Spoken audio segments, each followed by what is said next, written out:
Alors, j'ai le plaisir pour ce premier pitch dédié à la diversification des sources de financement d'accueillir Thomas Debourère de Crédit.fr,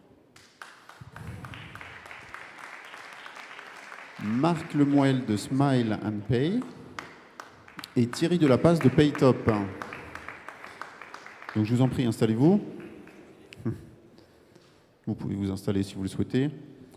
Alors Thomas, j'aimerais dans un premier temps que vous nous expliquiez Crédit.fr. Je vois que c'est une plateforme de financement participatif. Expliquez-nous un petit peu en quelques mots ce que c'est. C'est très simple. En quelques mots, on permet à des entreprises d'emprunter directement auprès de particuliers ou d'autres entreprises avec un certain nombre d'avantages.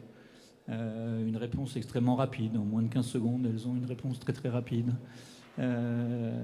Une assurance offerte sur la tête du dirigeant, pas de pénalité, pas de caution. Ça veut dire qu'on permet de financer facilement et rapidement des entreprises. Ça, c'est les avantages pour les emprunteurs. Et puis pour les prêteurs, c'est la possibilité pour la première fois de prêter en direct à les entreprises et d'avoir un excellent rendement. Quand vous dites rapidement, vous parlez de quelques minutes ? On donne une réponse d'éligibilité en 15 secondes. En 15 secondes, on est capable de dire à une entreprise, oui, a priori, on va pouvoir travailler avec vous, ou non. Mais après, il y a une réponse définitive et on s'engage à donner en moins de 48 heures. Dans les faits, on est d'ailleurs plus proche de 24 heures. En termes de montant, vous pouvez nous donner l'ordre d'idée ? Alors, en termes de montant, on permet de financer de 20 000 à 1 million d'euros. Mais notre cible, c'est bien des entreprises qui font à peu près entre 500 000 et 6 millions de chiffre d'affaires. C'est là que notre offre est particulièrement pertinente. Donc en moyenne, les entreprises qui empruntent chez nous ont 9 ans d'ancienneté, elles font 1 million de chiffre d'affaires et elles empruntent 60 000 euros. Alors à ce sujet, comme c'est une soirée expérience utilisateur, j'ai le plaisir d'avoir invité Stanislas Zandoné, qui est le patron d'une société qui s'appelle Ellipse Affichage et qui est bordelais. Rejoignez-nous. Et qui a utilisé les services de Crédit.fr. Alors plus que je vous raconte exactement tout ce qui est Crédit.fr, je crois que c'est important d'avoir le témoignage d'un client. Vous pouvez nous rejoindre, et en plus d'une entreprise bordelaise. Je crois qu'on peut l'applaudir. Et surtout le remercier de témoigner de l'utilisation de ce type de service qui, pour des entreprises traditionnelles, des entreprises de l'économie dite classique, sont des éléments importants pour leur vie et pour leur financement, leur trésorerie, des préoccupations, je pense, d'un certain nombre d'entrepreneurs. Alors expliquez-nous un petit peu. Alors, merci de m'accueillir. Alors, tout d'abord, j'ai créé il y a 13 ans la société Ellipse Affichage. Nous sommes un afficheur régional. Pour faire simple, on est un petit doco. Nous sommes une TPE. Donc aujourd'hui, au bout de 13 ans, 1 million d'euros, 5 salariés. Depuis 13 ans, pour financer mes investissements, donc, en gros, j'ai eu recours essentiellement au système bancaire traditionnel pour des montants de l'ordre de 30 à 50 000 euros par an. Et alors je vais le préciser parce que j'ai une autre casquette, je suis président du club des entrepreneurs de la Chambre de commerce de Bordeaux, où il y a essentiellement des TPE et des PME et qui ont évidemment des problématiques aussi de financement quant à leurs investissements. Alors on s'est rencontrés pour ça à l'origine, pour voir s'il n'y avait pas un partenariat qu'on va mettre d'ailleurs en œuvre avec le club des entrepreneurs. Et très rapidement, je me suis dit, tiens, finalement, ça peut rencontrer mes intérêts.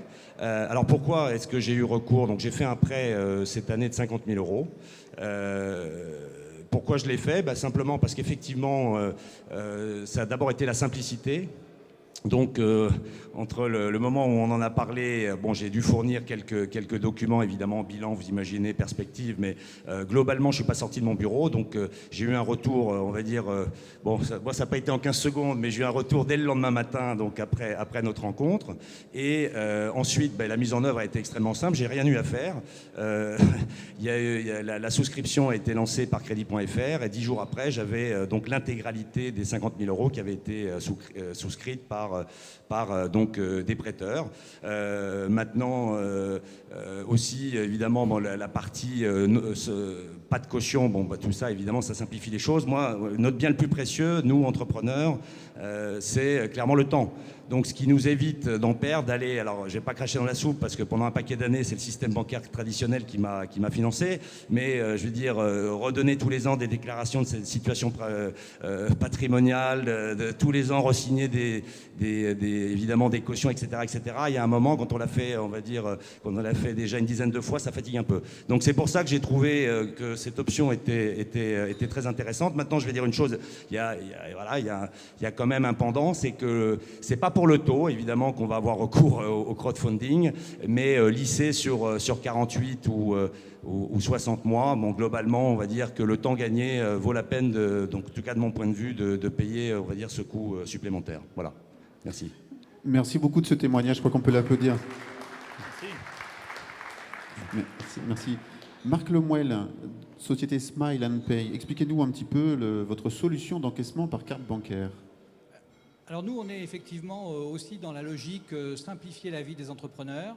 On s'adresse à 600 à 800 000 petites, voire micro-entreprises de toute nature juridique. Évidemment, tous les auto/micro-entrepreneurs, les petits artisans, commerçants, y compris d'ailleurs aussi les associations. Et nous avons décidé de leur proposer une solution qui permet d'accepter facilement les paiements par carte bancaire.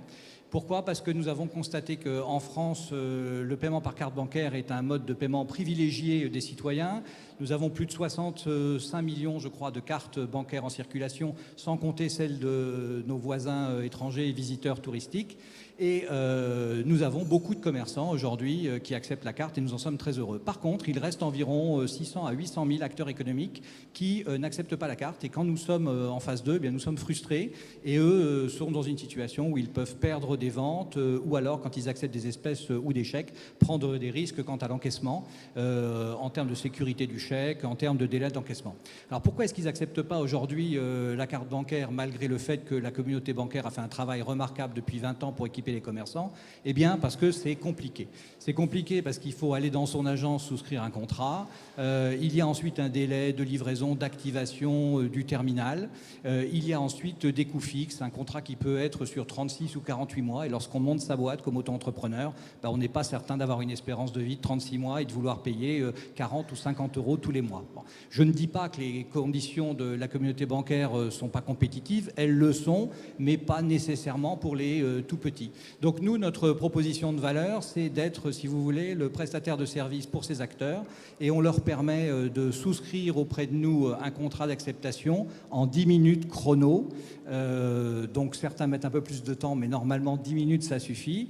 Quand ils ont un SIRET valable, leur pièce d'identité, leur téléphone mobile à côté d'eux et leur carte bancaire aussi, puisque à un moment on va leur demander de décaisser pour nous acheter un terminal. Donc la solution, elle est fondée sur une application qui est téléchargée gratuitement sur un smartphone ou une tablette, et puis un petit lecteur que vous voyez là, qui est un lecteur de carte bancaire tout à fait conforme aux normes internationales PCI, donc avec toute la sécurité et le cryptage qui va bien. Et donc après l'enrôlement, sous 48 heures, le commerçant, enfin l'acteur économique reçoit cet appareil, il l'appelle en Bluetooth à son téléphone, il tape son login et son password et il commence à encaisser. Et le lendemain, il a les fonds sur son compte bancaire. Voilà. En termes d'acteurs, vous parlez de commerçants. Est-ce que ça s'adresse évidemment à d'autres acteurs, comme par exemple des artisans Absolument. Ça s'adresse à tous les acteurs économiques qui sont SIRETés. La seule condition que nous y mettons à l'ouverture du service, c'est que la personne soit connue des autorités administratives avec un SIRET. Donc ça peut aussi s'adresser à certains, entre guillemets, particuliers, par exemple un loueur en meublé professionnel qui va avoir un SIRET qui lui sera donné par l'administration fiscale, il est éligible.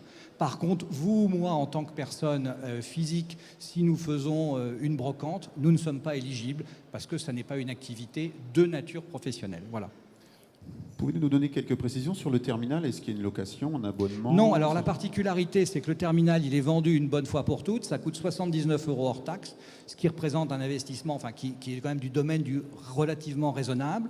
Il est garanti 3 ans, donc après, il n'y a aucun coût, aucun abonnement. Et notre modèle économique, c'est de facturer uniquement à la transaction. Donc on a une commission qui est de 2% hors taxe sur le flux, donc qui est plus élevée que celle que proposent les banquiers. demander, mais pas de minimum, pas de minimum par transaction. Vous savez que certains commerçants refusent parce qu'ils ont quelquefois 10 centimes minimum par transaction. Nous, il n'y a pas de minimum par transaction, c'est purement proportionnel. Et par contre, pour inciter les gens à développer leur business et à migrer les encaissements des espèces et des chèques vers la carte, ce taux de commission est dégressif progressivement, puisqu'il passe de 2% jusqu'à 2 000 euros d'encaissement par mois à 1,2% à 10 000 euros par mois. Voilà. Et donc, ça s'applique aussi, par exemple, à des gens qui vont avoir une utilisation très épisodique, par exemple, faire 1 ou 2 événements dans l'année. On a des gens qui ont des sites marchands, par exemple, donc ils vendent sur Internet, et puis 2 fois dans l'année, ils vont faire une foire, un événement ponctuel, et là, ils ont besoin d'une solution d'encaissement par carte. Et la nôtre est tout à fait adaptée. Merci Marc Lemuel. Thierry Delapasse, société PayTop. Alors, vous êtes un établissement de paiement web et mobile. Expliquez-nous. Oui, tout à fait. Donc là encore, nous aussi, on cherche à simplifier en fait l'utilisation de votre argent à l'international, à l'étranger. Et donc, on propose, si vous voulez, différents outils qui vont vous permettre, par exemple, lors de votre voyage à l'étranger, donc aujourd'hui pour des particuliers et très bientôt pour des entreprises, donc de vous faire, par exemple, livrer des devises directement chez vous. Ce qui est très difficile aujourd'hui auprès d'une banque. On propose également ce qu'on appelle une carte bancaire multidevise. Donc c'est la première carte multidevise en France. Donc sur une même carte Mastercard, je précise, vous avez à la fois des euros, des dollars et des livres sterling. Et du coup, quand vous êtes aux États-Unis, par exemple, vous pouvez payer avec cette carte, qui est une carte prépayée. Donc ça facilite le paiement. Et aussi, ça apporte la sécurité nécessaire quand on est en voyage. Voilà. Cette carte multidevise, je suppose qu'on peut faire des commandes en ligne sur Internet de la même façon ? Absolument. Donc c'est l'intérêt également de faire du paiement sécurisé là encore et de payer sur des sites étrangers également comme iTunes, Apple et autres. Donc ça vous permet de bénéficier de certains avantages que votre carte personnelle ne peut pas vous offrir aujourd'hui. En termes de cible, vous êtes plutôt B2B, B2C, les deux ?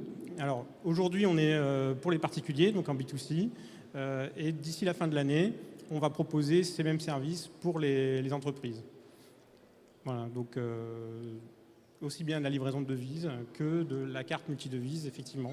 Donc, par exemple, une entreprise qui aura la possibilité de gérer une flotte de cartes pour que ses commerciaux, par exemple, l'utilisent à l'étranger. Voilà, ça facilitera toute la gestion en fait, de ces aspects qui sont compliqués parfois à l'étranger. Et surtout, évidemment, il y a un aspect coût. Et donc nous, on améliore aussi la rentabilité de ces besoins. Quels sont vos liens avec les banques en ce sens pour le multidevise ? Alors, pour l'instant, il n'y en a pas beaucoup. Enfin, je veux dire... On se sert des banques actuellement juste pour que la personne, par exemple, recharge sa carte ou achète des devises, mais on est en dehors, on est indépendant en fait pour l'instant pour le reste. D'accord, très bien. Est-ce qu'on a le temps pour quelques questions ou il faut enchaîner ? Je m'adresse à Louis que je n'aperçois pas. Est-ce qu'il y a quelques questions dans la salle ? Ou on n'a pas le temps des questions ? Je ne sais pas. Alors une question, est-ce que vous avez des API ? Oui, bien sûr, tout à fait. On est une société qu'on appelle WebTech, pardon.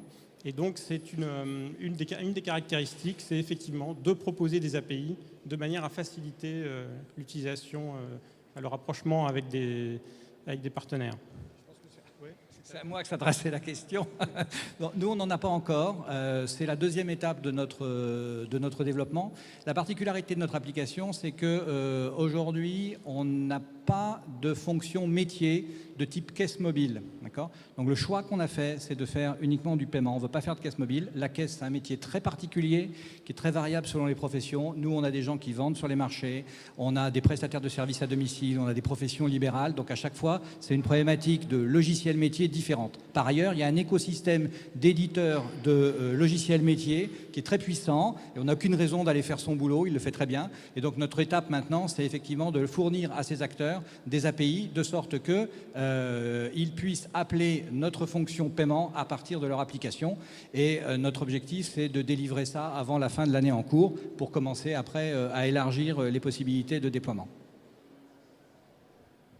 Si je vous parle API, c'est quelque chose qui vous concerne, Thomas de Bourren? Oui, on a aussi développé pas mal de techno et je vais prendre un exemple. On considère par exemple qu'on est plus complémentaire que concurrent avec les banques.